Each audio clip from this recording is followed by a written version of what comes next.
Hello friends, there are two lives that every person lives.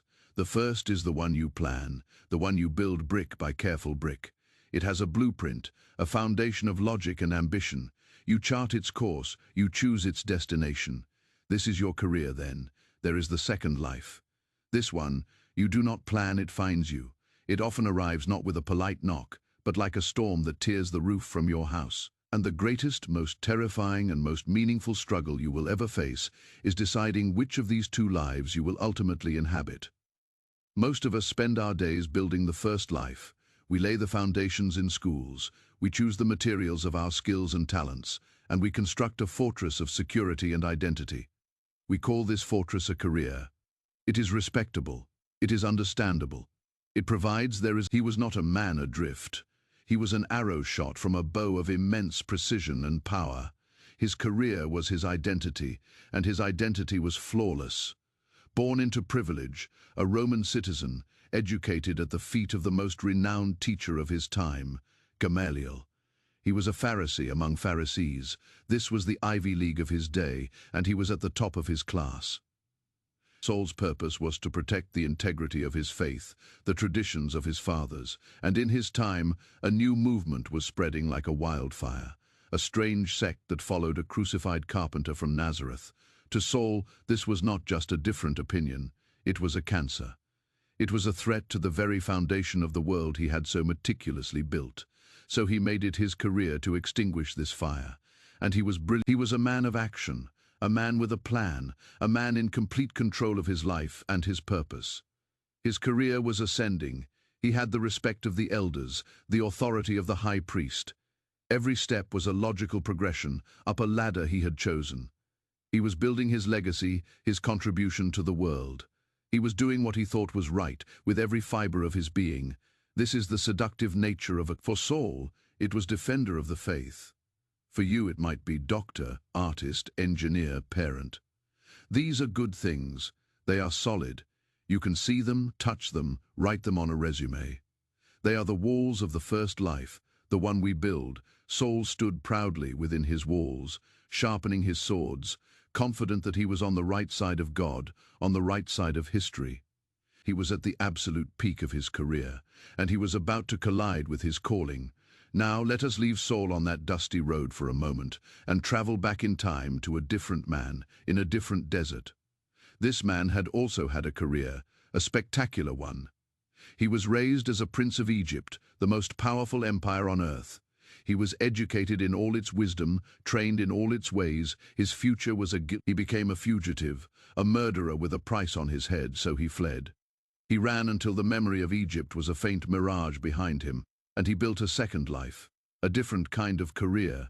He became a shepherd in the land of Midian. He married, had a son, and settled into the quiet rhythm of an anonymous life. For 40 years, he led his father-in-law's flocks through the desolate silence of the back of the desert.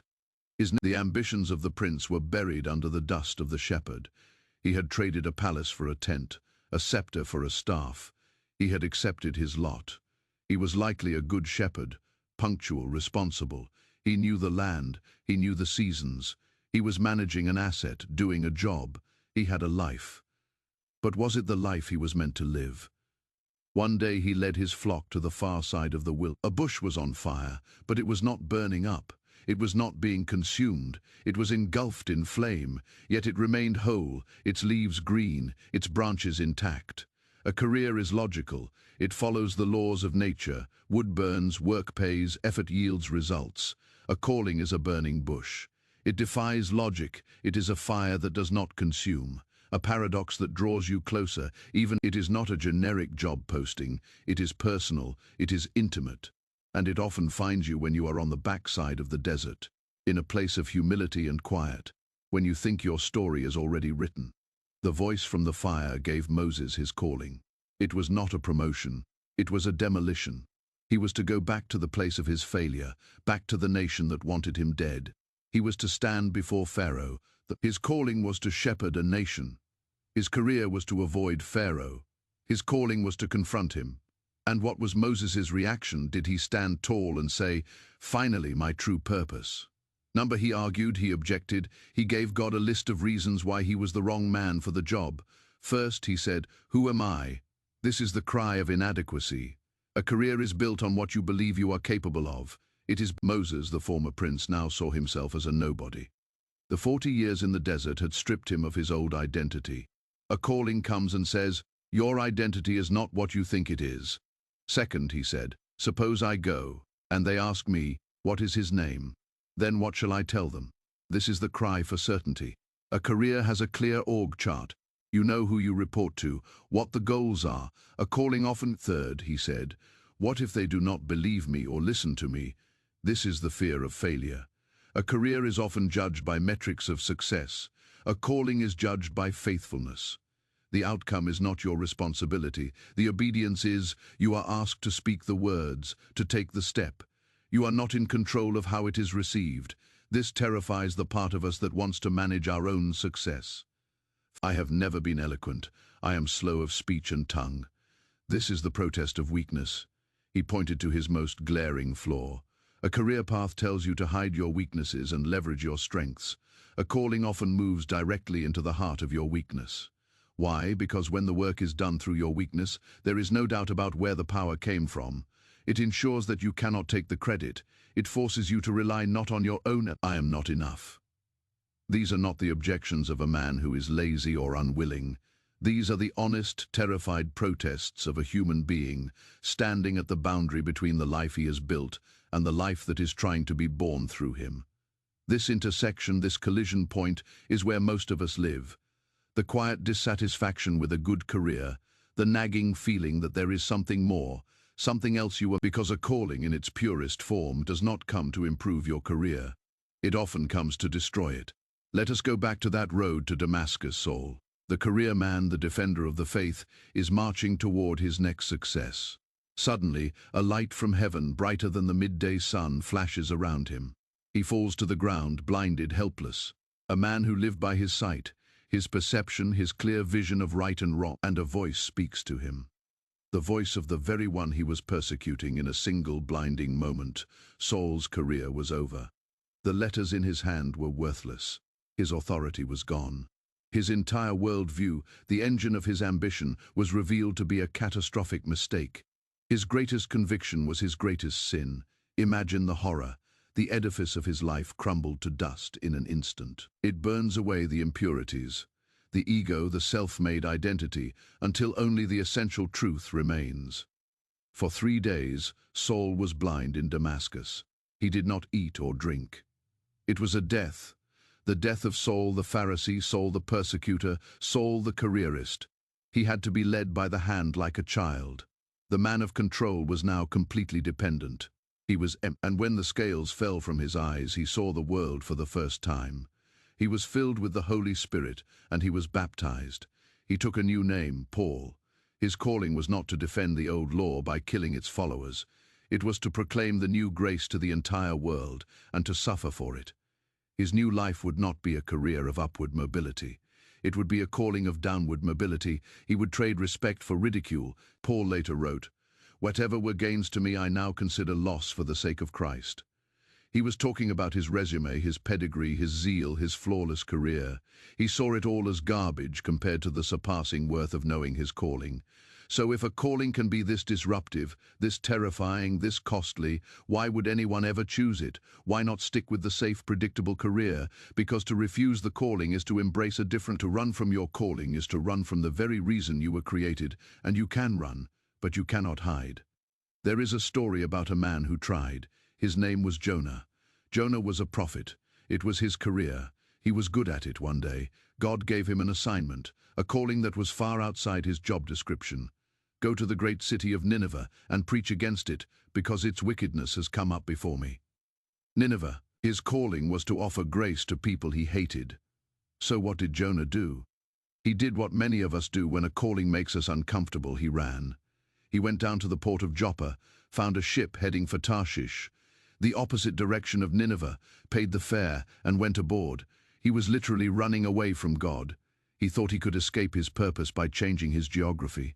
He went down into the ship, and in the midst of it, when you run from your calling, you create a storm in your own life and in the lives of those around you. The ship is rocked, the sailors are terrified, and you are trying to sleep through it. pretending it has nothing to do with you.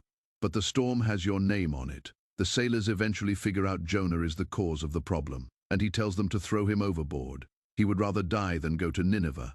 He would rather be thrown into the abyss than obey his calling. God was not finished with Jonah. A great fish swallows him, and for 3 days and 3 nights, Jonah is in the belly of the fish, in the darkness, in the depths of the sea. This is rock bottom. This is the consequence of running. The belly of the fish is the place you end up when you have exhausted all your own plans, all your escape routes. It is a place of surrender. It is dark, it is confined, and you are finally alone with the... He surrendered, and the fish vomited him out onto dry land. He was given a second chance. The call came again, go to Nineveh. This time he went. Jonah's story teaches us that your calling will pursue you, and the amount of suffering you endure is often directly proportional to the amount of time you spend running from it. The journey to Nineveh was always going to happen. Jonah just had to decide if he was going to take the direct route, or the one that... The answer might be that we bought a ticket to Tarshish when we were being called to Nineveh. This struggle, this running, it is something many of us feel. If this story is resonating with you, if you've ever felt like you are on a ship headed in the wrong direction, consider subscribing and joining our community as we navigate these deep waters together. Liking the video also helps us reach others who might be lost in the storm. So we see the collision. It is often proven in a moment of crisis when no one is watching, when the choice seems small but is in fact monumental. Let's look at another man. A boy, really. His name was David. His career was a shepherd, the youngest of 8 sons overlooked by his own father. His job was to tend sheep. It was a dirty, lonely, humble career. Meanwhile, the nation of Israel was paralyzed in fear. The entire army of Israel, including David's own older, stronger brothers, was hiding in their tents. Their careers were as soldiers, but their courage had failed them. David was not there to fight. He was there on an errand from his father to deliver cheese and bread to his brothers. He was a delivery boy. But when he heard the giant's taunts, something rose up in him that was not part of his job description. It was his calling. His perspective was different because his identity was different. They saw themselves as soldiers. He saw himself as a servant of God. He volunteered to fight the giant. The king, Saul, tried to give David his own armor, the armor of a career soldier, but it didn't fit. David couldn't walk in it. This is a critical lesson. You cannot fulfill your calling using someone else's equipment. Your calling requires you to be authentic. A shepherd's staff, a sling, and 5 smooth stones from a stream. He used the skills he had honed in obscurity, protecting his sheep from lions and bears. He took what was in his hand. He faced the giant not with the credentials of a soldier, but with the faith of a shepherd who knew his God, and with a single stone he brought the giant down. In that moment, the shepherd boy's calling to be king was revealed. Your calling will often ask you to step into a situation where everyone else is running away. It will ask you to face the giants that are paralyzing your family, your community, your generation, and it will equip you not with the world's armor, but with the unique skills and faith you have cultivated in the quiet, unseen places of your own life. The years David spent alone in the fields, which may have seemed like a dead-end career, were actually his training ground. The ultimate example of this can be seen in the life of the one whose story I know best. My own. I was raised as a carpenter's son. My career path was set. I would work with wood with my hands. It was an honorable trade. I would build houses and furniture. I would live a quiet life in Nazareth. But at my baptism, the heavens opened. A voice declared my identity, my calling. And what happened next was after the highest moment of affirmation came the deepest moment of testing. The tempter came and offered me 3 alternative career paths, 3 shortcuts to my destiny that would bypass the suffering of my true calling first. He said, "If you are the Son of God, tell these stones to become bread." This was the temptation of relevance. Use your power to meet the immediate physical needs, build a career based on economics, but my calling was to be the bread of life, to feed a deeper hunger. A career solves problems on the surface. A calling addresses the hunger of the soul, I answered.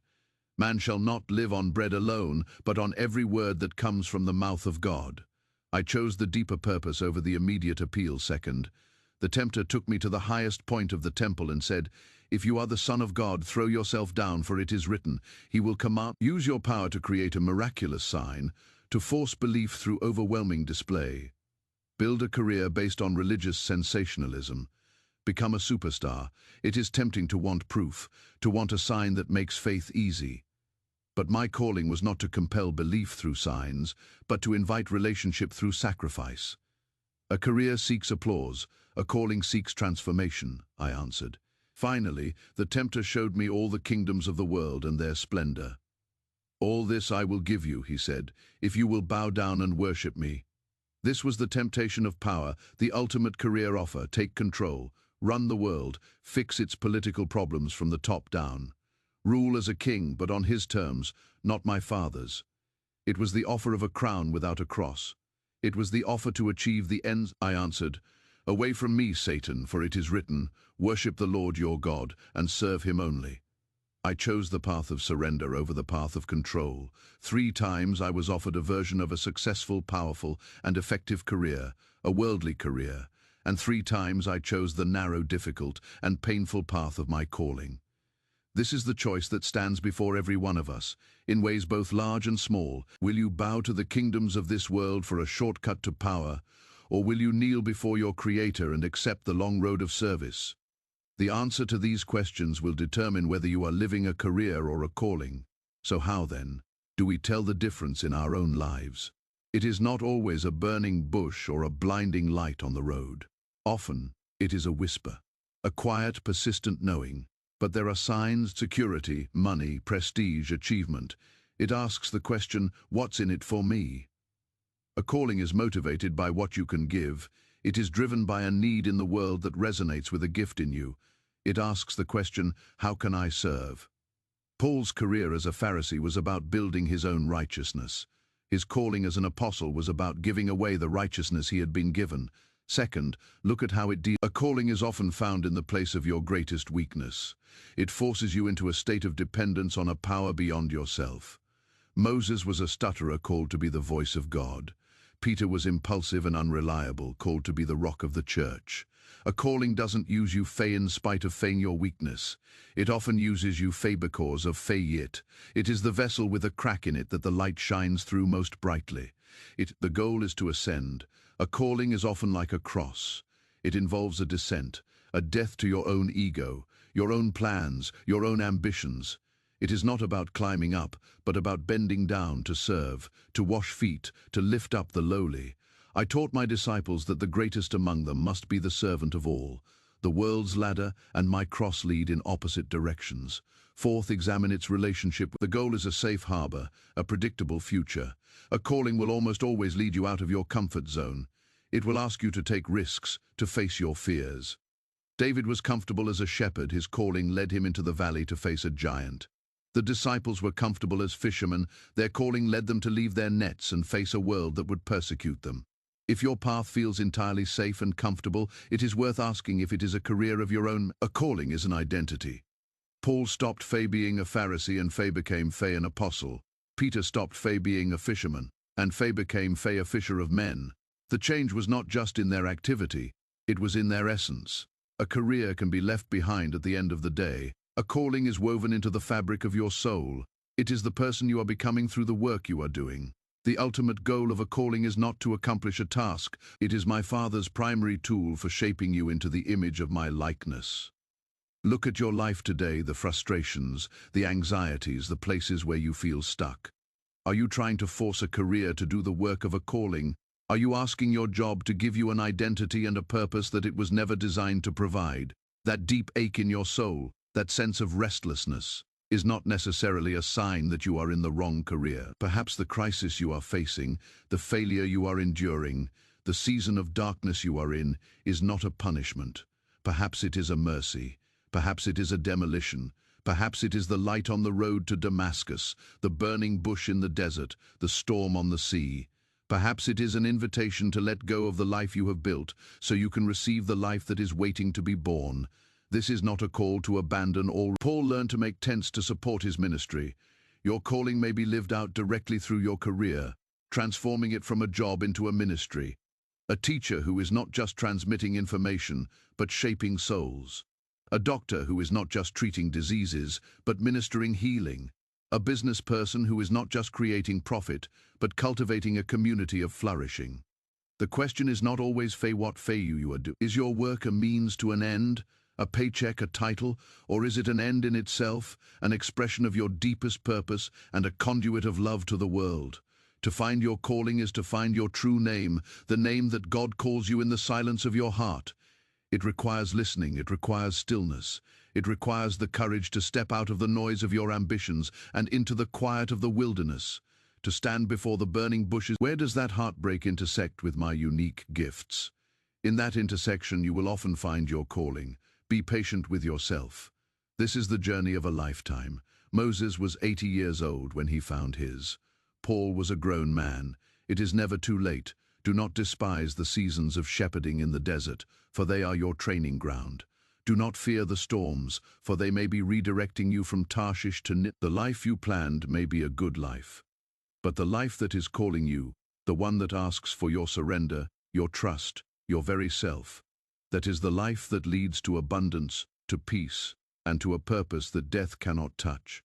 It is the adventure you were created for. The choice, as always, is yours.